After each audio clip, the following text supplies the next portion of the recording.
আচ্ছা, যখন চাকরি পেলে বাড়িতে কিরকম পুলক হলো? বাড়িতে কেন, সারা জায়গায় যাদবপুরে পুলক হলো। ভাই খাওয়াবি না? সেটা হোস্টেলকে খাওয়াতে হবে ভাই। কোত্থেকে ভাই, মানে কোত্থেকে আসবে? হ্যাঁ প্রাইমারি চাকরি তো ভাই, সরকারি তো ভাই। হ্যাঁ, প্রথম বিক্রমগড়ে পড়াতে পড়াতে কোনো সমস্যা হলো না, তারপর বাড়ির কাছে ট্রান্সফার চাইলাম। যে স্কুলটাতে দিল প্রথম দিন বললো হ্যাঁ জয়েন করতে দেবো, বাবা চলে গেল। ঠিক আছে তুই বস, জয়েন কর। হ্যাঁ 4 ঘন্টা বসিয়ে রাখলো। হ্যাঁ ম্যাডাম জয়েন করবো না, ও অন্ধরা পড়ায়। তুমি তো একদম প্রপার পাস করা একজন হ্যাঁ আমি ক্যান্ডিডেট, তাকে একদম, এটা বলার মানেটা কি? আমি যে সরকার রিক্রুটমেন্ট দিয়েছে আপনি এইভাবে বলার কি?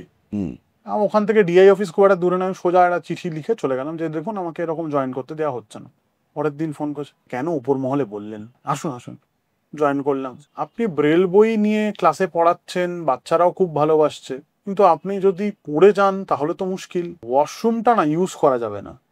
কেন? আমাদের অসুবিধা হচ্ছে। কোথায় যাব? না পাশের বাড়ির। হ্যাঁ এভাবে তো হতে পারে না। আবার অ্যাপ্লাই করলাম 6 মাস বাদে, সেটাও বাড়ির কাছাকাছি একটি স্কুল। সেখানে প্রথম প্রথম খুব ভালো ক্লাস দিল, তারপর বললো না তুমি না খুব লম্বা, বাচ্চারা তোমায় দেখলে ভয় পাচ্ছে, তোমায় না ক্লাস দেওয়া যাবে না। দিয়ে মেন্টাল একটা টর্চার শুরু হলো। কিরকম? ক্লাস দিতে দিচ্ছি না, বসিয়ে রাখছে, পড়াতে দিচ্ছে না। আর সেই সময় তোমার মানসিক অবস্থা? ভাঙছি, আবার ভাবছি কি করছি, কেন করছি।